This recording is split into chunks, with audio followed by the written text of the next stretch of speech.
નમસ્કાર વિદ્યાર્થી મિત્રો, અગાઉ આપણે ચાર તાર્કિક કારકોનો પરિચય મેળવી ચૂક્યા છીએ. સમુચ્ચય, વિકલ્પન, શરતી, દ્વિશરતી. આ ચાર કારકો છે, દ્વિમુખી હતા. આજે આપણે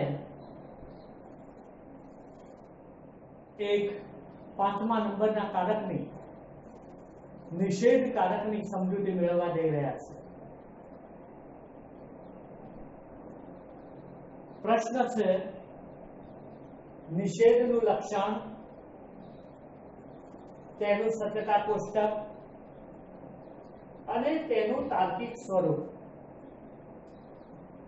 તો નિષેધનું લક્ષણ, તેનું સત્યતા કોષ્ટક અને તેના તાર્કિક સ્વરૂપની આ પ્રશ્નમાં અહીંયા આપણે સમજૂતી મેળવવા જઈ રહ્યા છીએ.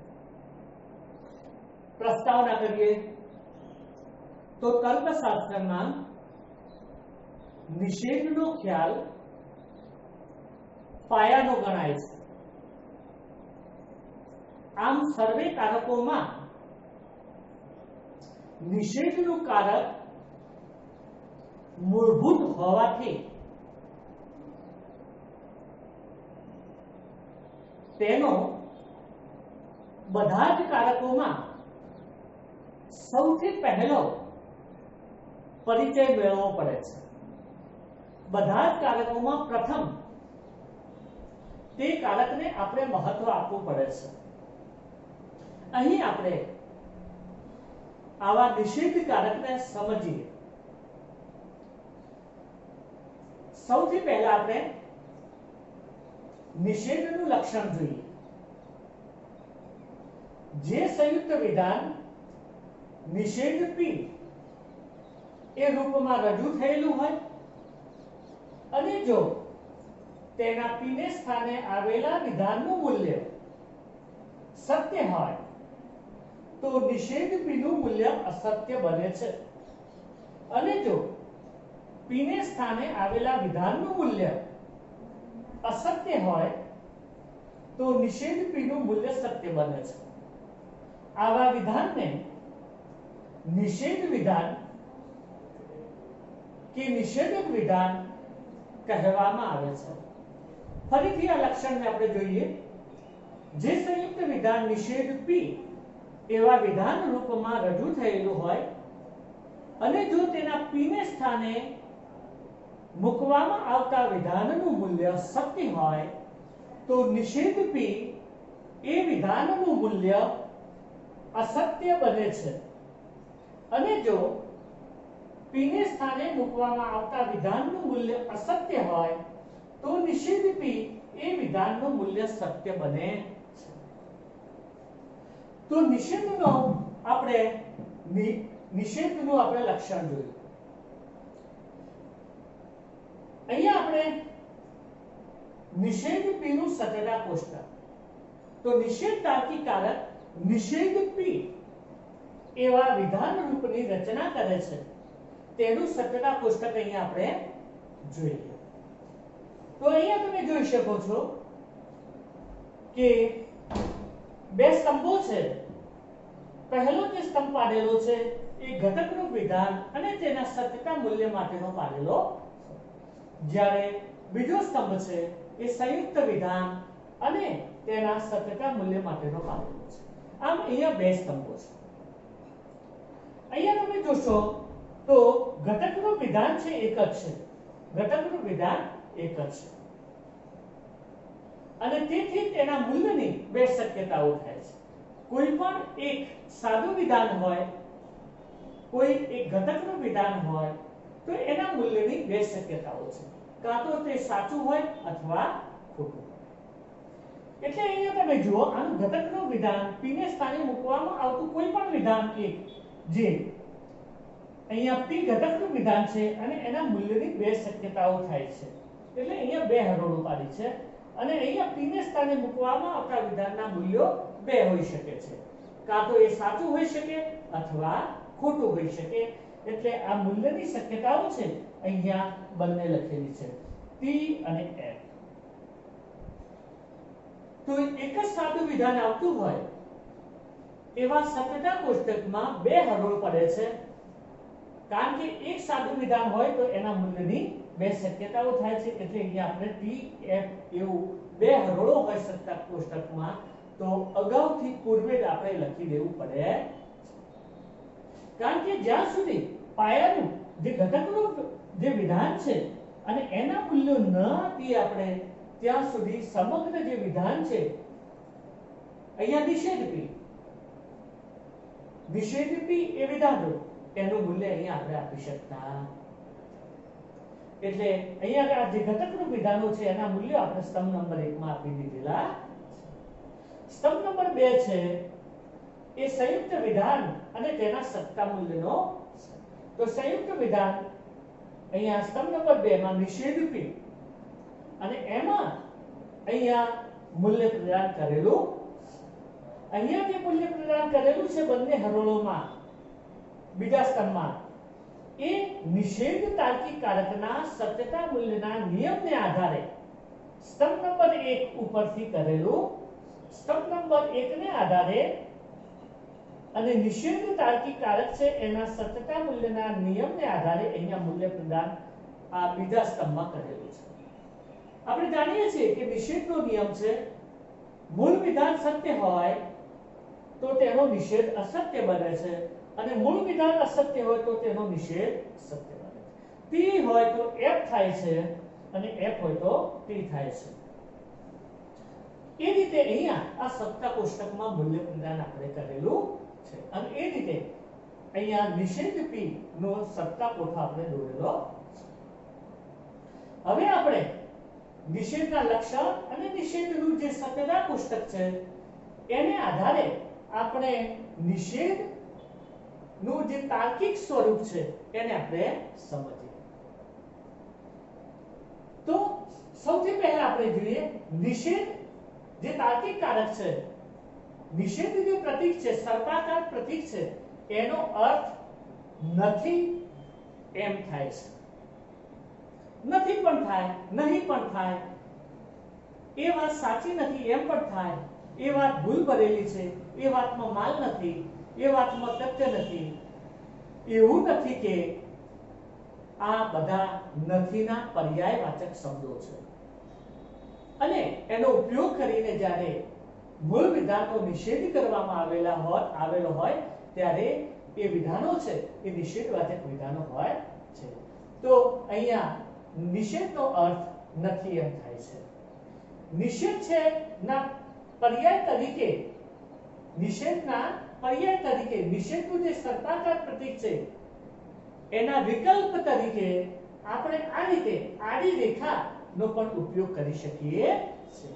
આડી રેખા છે એ પણ નિષેધ છે એનું પ્રતીક છે વિધાનપરક તર્કશાસ્ત્રમાં. આધુનિક તર્કશાસ્ત્રીઓએ આ રીતે એને પ્રતીક તરીકે ઉપયોગમાં લીધેલું છે, એટલે નિષેધનું એ શું છે પર્યાય છે, એનો પણ ઉપયોગ થઈ શકે છે. આગળ જોઈએ નિષેધ એ એક મુખી કારક છે, કારણ કે તે તેની જમણી બાજુએ આવેલા માત્ર એક જ વિધાનને લાગુ પડે છે. નિષેધ તાર્કિક કારક શું છે એ એની જમણી બાજુએ, આ નિષેધ કારક છે એ ડાબી બાજુએ છે અને જમણી બાજુએ કોણ આવે છે વિધાન છે, વિધાન મૂકી શકીએ છે. તો નિષેધ તાર્કિક કારક એકમુખી કારક છે, કારણ કે એ એની જમણી બાજુએ આવેલા માત્ર એક જ વિધાનને લાગુ પડે છે. પછી એ જમણી બાજુએ જે આવેલું વિધાન હોય એ સાદું વિધાન પણ હોઈ શકે, સંયુક્ત વિધાન પણ હોઈ શકે અને જટિલ સંયુક્ત વિધાન પણ હોઈ શકે છે. જેમાં એક કારક હોય એવું વિધાન પણ હોઈ શકે, એકથી વધુ કારક હોય એવું પણ વિધાન હોઈ શકે, કોઈ પણ પ્રકારનું વિધાન અહીંયા હોઈ શકે છે, પણ માત્ર એની જમણી બાજુએ કેવું એક જ વિધાનને લાગુ પડે છે. માટે તો એને આપણે શું કહીએ છીએ એકમુખી કારક કહીએ છીએ. આગળ જોઈએ નિષેધ એ સત્યતા ફલનલક્ષી કારક છે. તો નિષેધ કારક દ્વારા જે વિધાનની રચના થાય છે એને આપણે નિષેધ પ્રકારના સત્યતા ફલનલક્ષી સંયુક્ત વિધાન તરીકે આપણે ઓળખીએ છીએ। હવે નિષેધ એ સત્યતા ફલનલક્ષી કારક છે। કેમ? કારણ કે એના દ્વારા જે વિધાનની રચના થાય છે, એના દ્વારા જે વિધાનની રચના થાય છે તેનું સત્યતા મૂલ્ય એની અંદર સમાવેશ પામતા જે ઘટકરૂપ વિધાનો છે એના મૂલ્ય ઉપર આધાર રાખે છે। તો નિષેધ એ સત્તા ફલનલક્ષી કારક એટલા માટે છે કારણ કે એ જે વિધાનની રચના કરે છે અને એનું સત્યતા મૂલ્ય આપણે આપવું હોય તો એનું જે ઘટકરૂપ વિધાન છે એનું મૂલ્ય આપણે અગાઉથી આપી દેવું પડે છે, તો જ આપણે આખા વિધાનનું નિષેધ પી એ વિધાનનું સત્યતા મૂલ્ય આપી શકીએ। અહીંયા તમે જુઓ કે અહીંયા આપણે નિષેધનું વાસ્તવિક ઉદાહરણ આપેલું છે। તો તર્કશાસ્ત્ર અઘરો વિષય નથી, તર્કશાસ્ત્ર અઘરો વિષય નથી। આ નિષેધનું એક વાસ્તવિક ઉદાહરણ આપણે આપેલું છે। અહીંયા આ નિષેધ વિધાન છે, આખું જે નિષેધક વિધાન છે એમાં તમે જોશો તો મૂળ વિધાન છે, મૂળ વિધાન જે ઘટકનું વિધાન, જે પાયારૂપ વિધાન છે એ તર્કશાસ્ત્ર અઘરો વિષય છે, તર્કશાસ્ત્ર અઘરો વિષય છે એવું મૂળ વિધાન છે, પણ એનો અહીંયા શું કરેલો છે? નિષેધ કરેલો છે। તર્કશાસ્ત્ર અઘરો વિષય નથી। હવે આ વિધાનનું આપણે સત્યતા મૂલ્ય શોધવું હોય તો એની અંદર ઘટકરૂપ વિધાન તરીકે તર્કશાસ્ત્ર અઘરો વિષય છે એનું મૂલ્ય અગાઉથી આપણે t કે f આપી દેવું પડે, તો જ આપણે સમગ્ર વિધાન છે એનું મૂલ્ય આપણે આપી। આગળ જોઈએ તો નિષેધ એ જે વિધાનની રચના કરે છે એને આપણે નિષેધક વિધાન કે નિષેધવાચક વિધાન તરીકે ઓળખીએ છીએ। એને નિષેધ વિધાન પણ કહેવાય, એને નિષેધક વિધાન પણ કહેવાય, એને નિષેધવાચક વિધાન તરીકે પણ આપણે ઓળખી શકીએ છીએ। નિષેધ તાર્કિક કારક છે એ નિષેધપી એવા વિધાન રૂપની રચના કરે છે। દરેક કારક વિધાન રૂપની રચના કરતું હોય છે। નિષેધપી, સમુચય p સમુચય q, વિકલ્પન p વિકલ્પન q, શરતી p શરતી q, દ્વિશરતી p દ્વિશરતી q એવા વિધાન રૂપની રચના કરે છે। એમ અહીંયા નિષેધ તાર્કિક કારક છે એ નિષેધપી એવા વિધાન રૂપની રચના કરે છે। તેનું વાંચન આપણે કરવું હોય તો p નથી એમ આપણે કરી શકીએ। હવે આ વિધાન રૂપ જે છે નિષેધપી વિધાન રૂપ છે એમાંથી સ્થાનાપતિ નિદર્શન રૂપ જુદા જુદા દ્રવ્યને લગતા અનેક અસંખ્ય વિધાનો આપણે મેળવી શકીએ કે જેનું દ્રવ્ય છે એ અલગ અલગ હોઈ શકે છે પણ બધાનું રૂપ કેવું હોય છે? એક જ હોય છે। બધાનું રૂપ કેવું હોય છે? એક જ। કયું? નિષેધપી એ વિધાન રૂપના જ તમામ સ્થાનાપતિ નિદર્શનો હોય છે, ભલે એના વિષય એનું વિષય વસ્તુ દ્રવ્ય જુદું જુદું। આગળ જોઈએ નિષેધ તાર્કિક કારકનો સત્યતા મૂલ્યનો, તો નિષેધનો સત્યતા મૂલ્યનો નિયમ જોઈ રહ્યા છીએ આપણે। તો નિષેધ પ્રકારના વિધાનો હોય અને એ વિધાનનું સત્યતા મૂલ્ય એ સાચું છે કે ખોટું છે આપણે નક્કી કરવું હોય તો એ સમયે આપણને નિષેધ તાર્કિક કારકના સત્યતા મૂલ્યનો નિયમ છે આપણને આવડવો જોઈએ। તો એનો નિયમ છે સત્યતા મૂલ્યનો, જો મૂળ વિધાન સત્ય હોય તો તેનો નિષેધ અસત્ય હોય અને જો મૂળ વિધાન અસત્ય હોય તો તેનો નિષેધ સત્ય હોય છે। અહીંયા તમે જો આકૃતિમાં જોશો તો આ નિયમની તમને ખબર પડશે। મૂળ વિધાન સત્ય હોય તો તેનો નિષેધ અસત્ય બને છે અને મૂળ વિધાન અસત્ય હોય તો તેનો નિષેધ સત્ય બને છે। ટૂંકમાં t હોય તો f થાય છે, f હોય તો t એવું મૂલ્ય નિષેધના નિયમ પ્રમાણે થાય છે। તો નિષેધનો જે આ નિયમ છે એને આપણે સરસ એક આકૃતિ દ્વારા પણ આપણે રજૂ કરી શકીએ છીએ। તો આ નિયમની આકૃતિ આપણે જોઈએ તો અહીંયા તમે જોશો નિષેધ p એ જે આમાં ઘટકનું વિધાન છે એને સત્ય મૂલ્ય આપીએ તો નિષેધ પી છે એનું મૂલ્ય કેવું થાય છે? અસત્ય થાય છે, નિષેધના સત્યતા મૂલ્યના નિયમ પ્રમાણે. અને એ જ રીતે અહીંયા મૂળ ઘટકનું વિધાન છે એનું મૂલ્ય અસત્ય આપીએ, પીને સ્થાને મૂકવામાં આવતા વિધાનનું મૂલ્ય અસત્ય આપીએ તો નિષેધ પી એ વિધાનનું મૂલ્ય કેવું થાય છે? સત્ય થાય છે. નિષેધ માં નથી કારક વડે મૂળ વિધાનનો નિષેધ થયેલો હોય છે.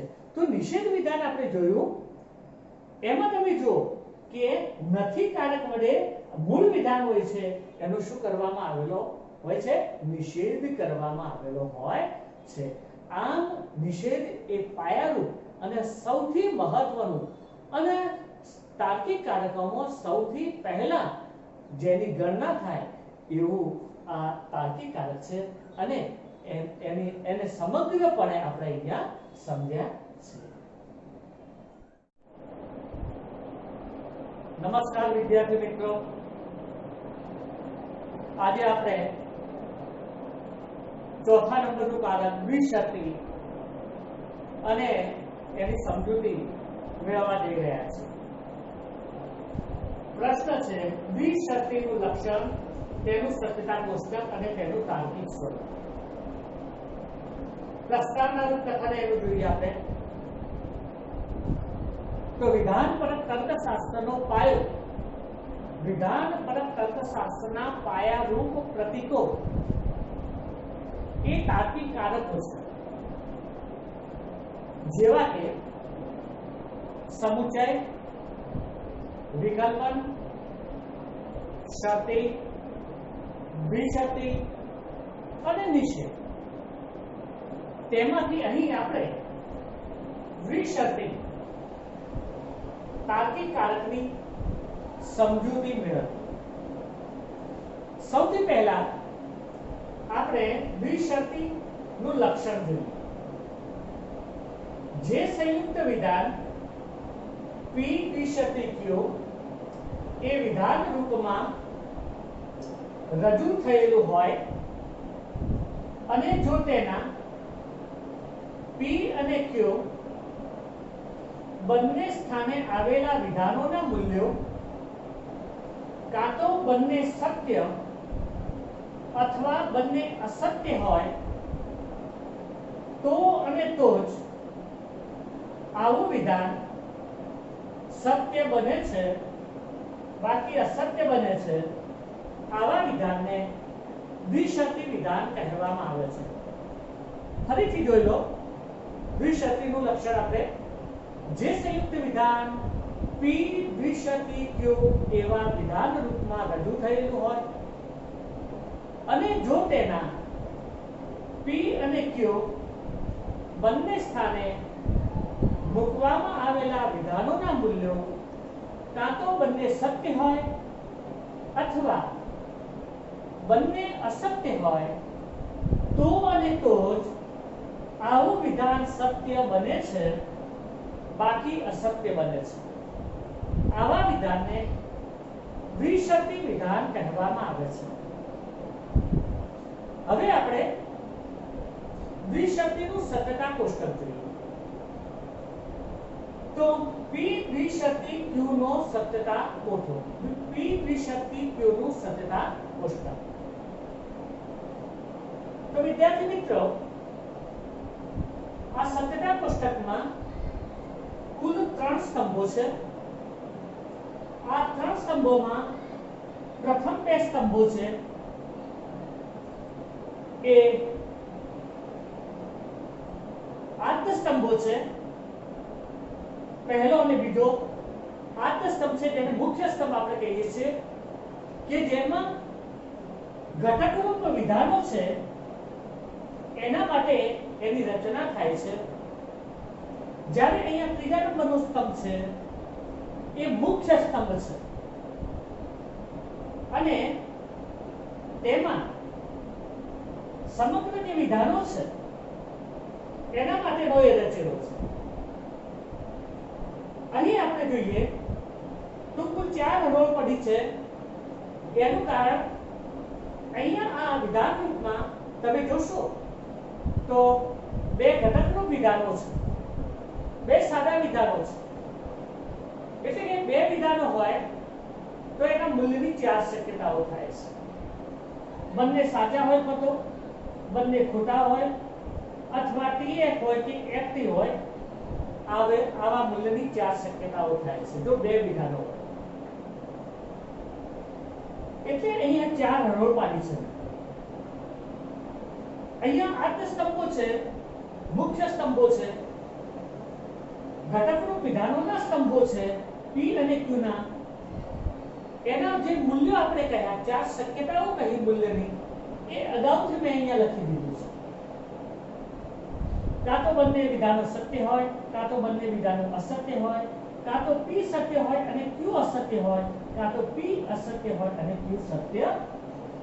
આવી ચાર શક્યતાઓ છે એ અગાઉથી મેં અહીંયા લખી દીધેલું છે.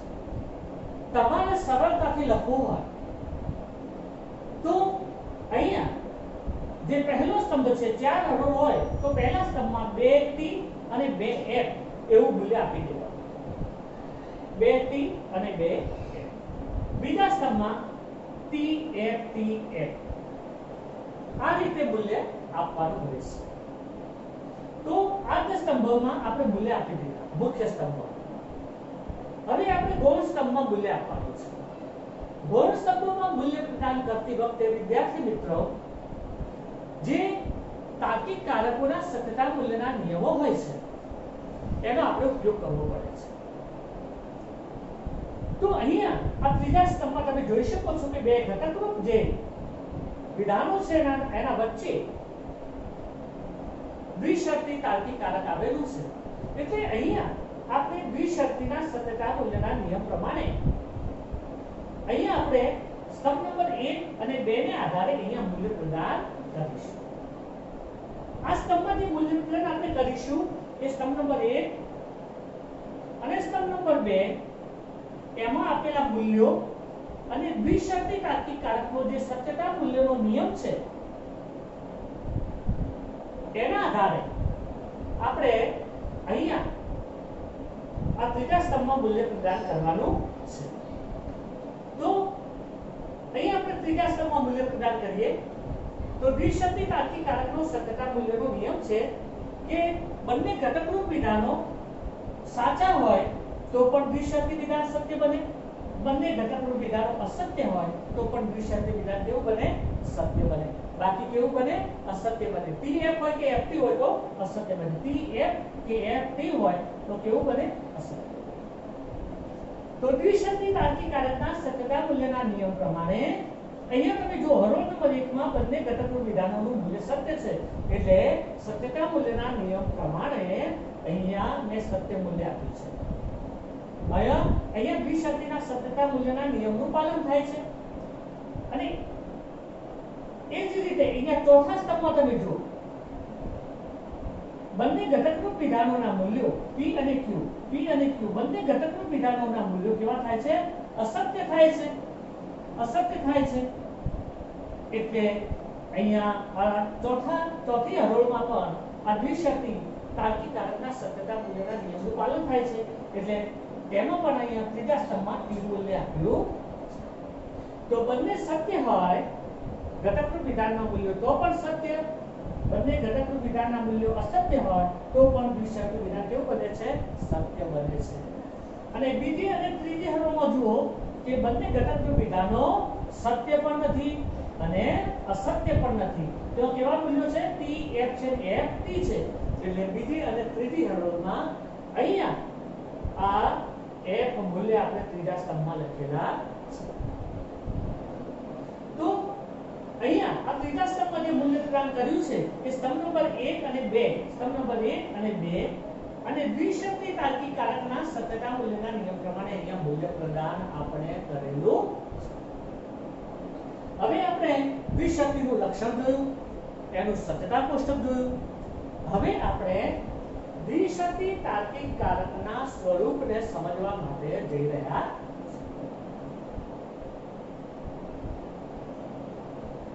તો સૌથી પહેલા આપણે જોઈએ દ્વિશર્તી નો અર્થ. દ્વિશબ્દીનો અર્થ થાય છે જો, તો અને તો. તમે જોઈ શકો છો અહીંયા જો, તો અને તો જ એવો અર્થ દ્વિશબ્દીનો થાય છે. આગળ જોઈએ આપણે દ્વિશબ્દીનું લક્ષણ. દ્વિશબ્દી એ દ્વિમુખી તાર્કિક કારક છે, કારણ કે તે તેની ડાબી અને તેની જમણી બંને બાજુએ આવેલા વિધાનોને લાગુ પડે છે, માટે એને આપણે દ્વિમુખી તાર્કિક કારક કહીએ છીએ.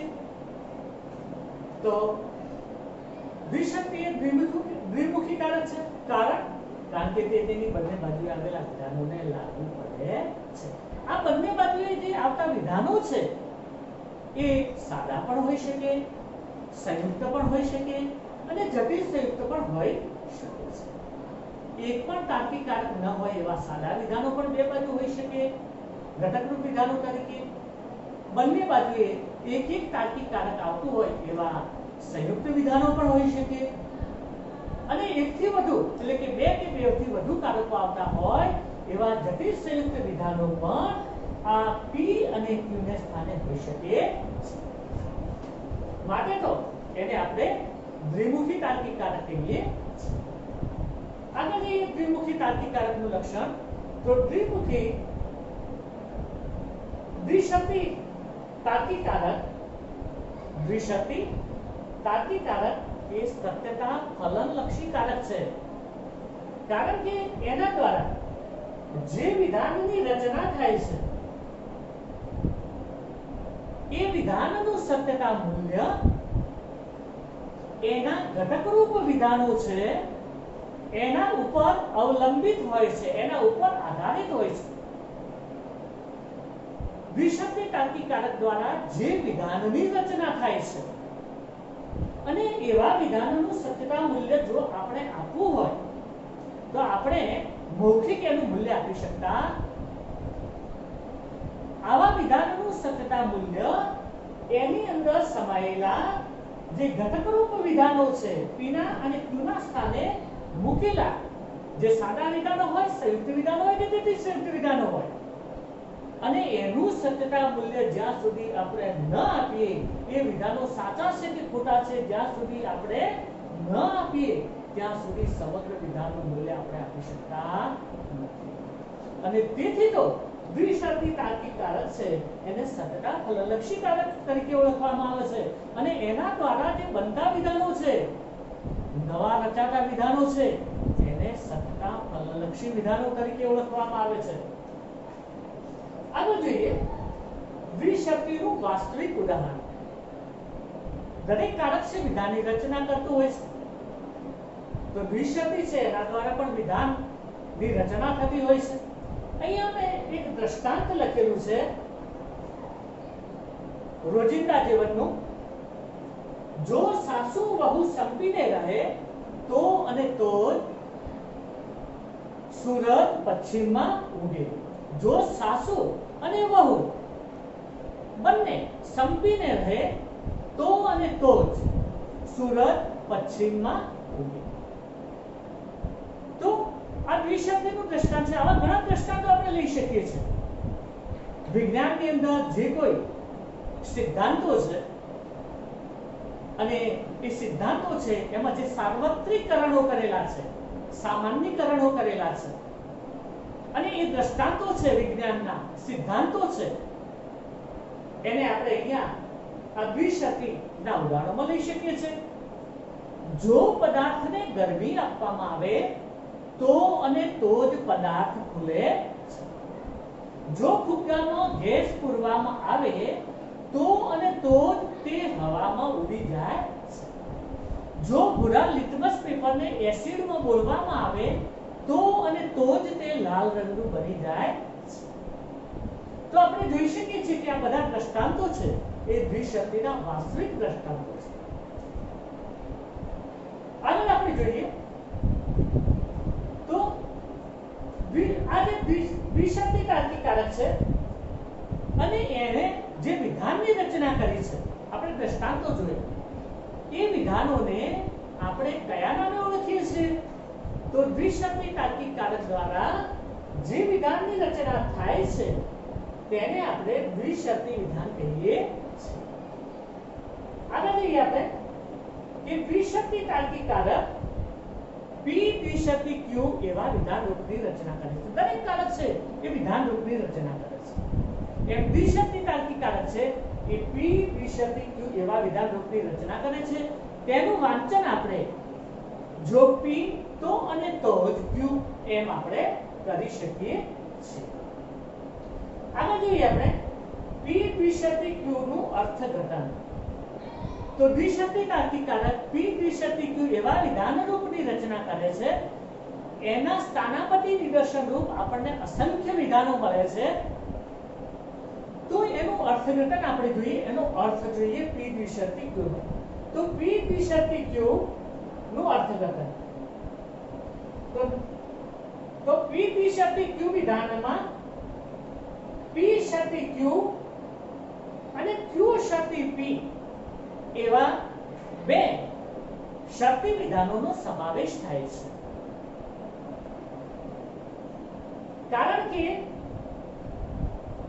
અહીંયા છે P અને Q, એને કોઈ પણને આપણે પૂર્ણાંક પણ બનાવી શકીએ છીએ અને કોઈ પણને આપણે ઉત્તરાંક પણ બનાવી શકીએ. તમે અહીંયા જોઈ શકો છો, અહીંયા પૂર્ણાંક તરીકે P છે, અહીંયા પૂર્ણાંક તરીકે Q છે, અહીંયા ઉત્તરાંક તરીકે Q છે, અહીંયા ઉત્તરાંક તરીકે P છે. આનું કારણ એ છે કે દ્વિશક્તિ P દ્વિશક્તિ Q એ વિધાન છે, એમાં P ને અને Q ને સ્થાને આવેલા બંને વિધાનો એકબીજાને તાર્કિક રીતે સમમૂલ્ય હોય છે અને તેથી તો આપણે કોઈ પણને પૂર્ણાંક અને ઉત્તરાંક બનાવીને આ રીતે આપણે રજૂ કરી શકીએ છીએ. નાના કૌંસમાં P શક્તિ Q અને નાના કૌંસમાં Q શક્તિ P એમ આપણે રજૂ કરી શકીએ છીએ. આમ અહીંયા બે શક્તિ વિધાનો ગર્ભિત રીતે આ P દ્વિશક્તિ Q એવા વિધાન રૂપની અંદર સમાયેલા હોય છે. કેટલા એમાં શક્તિ વિધાનો છે? બે શક્તિ વિધાનો ઘટક રૂપ વિધાનો તરીકે સમાયેલા છે. કેવા? P શક્તિ Q અને Q શક્તિ P. તો આ પ્રકારનું અર્થઘટન આપણે કરી શકીએ છીએ. આવા ગર્ભિત રીતે બે વિધાનો શક્તિ વિધાનો આની અંદર સમાવેશ પામે છે. આગળ જોઈએ આપણે દ્વિશક્તિ વિધાનો વિષયની દ્રષ્ટિએ જુદા જુદા હોવા છતાં બધાનું રૂપ P દ્વિશક્તિ Q એક જ હોય છે. તો P દ્વિશક્તિ Q એ વિધાન રૂપ છે, એમાંથી મળતા અસંખ્ય વિધાનો જુદા જુદા વિષયને લગતા, જુદા જુદા દ્રવ્યને લગતા હોય છે. પણ આ બધા જ જે વિધાનો છે એનો જો વિચાર કરવામાં આવે તો એની અંદર એક સમાનપણે એક તત્વ રહેલું છે, એક રૂપ રહેલું છે અને તે કયું છે? P દ્વિશક્તિ Q. તો તમામ વિધાનો P દ્વિશક્તિ Q એ વિધાન રૂપના શું કરે છે? સ્થાનાપતિ નિદર્શનો કરે છે. આગળ જોઈએ આપણે દ્વિશક્તિનું લક્ષણ. P દ્વિશક્તિ Q નો P દ્વિશક્તિ Q ના સત્યતા મૂલ્યનો નિયમ. P દ્વિશક્તિ Q નો સત્યતા મૂલ્યનો નિયમ. તો દ્વિશક્તિનો સત્યતા મૂલ્યનો નિયમ આપણે અહીંયા જોઈ રહ્યા છે. તો અહીંયા જોઈએ, જો P અને Q બંને વિધાનો સત્ય અથવા P અને Q બંને વિધાનો અસત્ય હોય તો અને તો દ્વિશક્તિ વિધાન સત્ય બને, બાકી અસત્ય. તો P દ્વિશક્તિ Q માં બંને વિધાનો ઘટક વિધાનો કાં તો બંને સાચા હોય તો દ્વિશક્તિ વિધાન સત્ય બને છે અને કાં તો બંને ખોટા હોય તો પણ દ્વિશક્તિ વિધાન સત્ય બને છે, બાકી કેવું બને છે? અસત્ય બને છે. તો દ્વિશક્તિ તાર્કિક કારકનો સત્તા મૂલ્યનો નિયમ છે, કાં તો બંને ઘટક વિધાનો સત્ય હોય અથવા બંને ઘટક વિધાનો અસત્ય હોય તો અને તો દ્વિશક્તિ વિધાન સત્ય બને, બાકી કેવું બને? અસત્ય બને છે. આકૃતિ દ્વારા આ બાબત આપણે જોઈએ. સત્યતા મૂલ્યના નિયમને અહીંયા આકૃતિ દ્વારા પણ આપણે સમજી શકીએ. તો નિયમની આકૃતિ અહીંયા તમે જો p દ્વિશક્તિ કયો, એમાં બંને ઘટકનું વિધાનો છે, એના સત્ય મૂલ્ય આપીએ તો દ્વિશક્તિ વિધાન સત્ય બને, બાકી કેવું બને છે? અસત્ય. એ જ રીતે p દ્વિશક્તિ q માં p અને q ના મૂલ્યો અસત્ય આપીએ તો પણ દ્વિશક્તિ વિધાન કેવું બને છે? સત્ય બને છે, બાકી કેવું બને છે? અસત્ય બને છે. એનો અર્થ એ થયો કે p દ્વિશક્તિ q વિધાનોમાં કોઈ પણ એક વિધાનનું મૂલ્ય સત્ય હોય અને બીજા વિધાનનું મૂલ્ય અસત્ય હોય, કોઈ પણ એક વિધાનનું મૂલ્ય અસત્ય હોય અને બીજા વિધાનનું મૂલ્ય સત્ય હોય, ત્યારે દ્વિશક્તિ વિધાન હંમેશા કેવું બને છે? અસત્ય બને છે. p f કે f p મૂલ્ય હોય ત્યારે દ્વિશક્તિ વિધાન અસત્ય બને. તો અહીંયા આપણે દ્વિશક્તિ તાર્કિક કારકના સંપૂર્ણ સ્વરૂપને, તાર્કિક સ્વરૂપને અહીંયા આપણે વ્યવસ્થિત સમજ્યા છે. હવે પછીનો જે આપણો નેક્સ્ટ પ્રશ્ન આવશે એ પાંચમો જે તાર્કિક કારક છે આપણો નિષેધ તાર્કિક કારક, અને એક આનાથી જુદો અલગ પડતું તાર્કિક કારક છે જે એકમુખી તાર્કિક કારક છે, અને એને આપણે સમજીશું. ધન્યવાદ.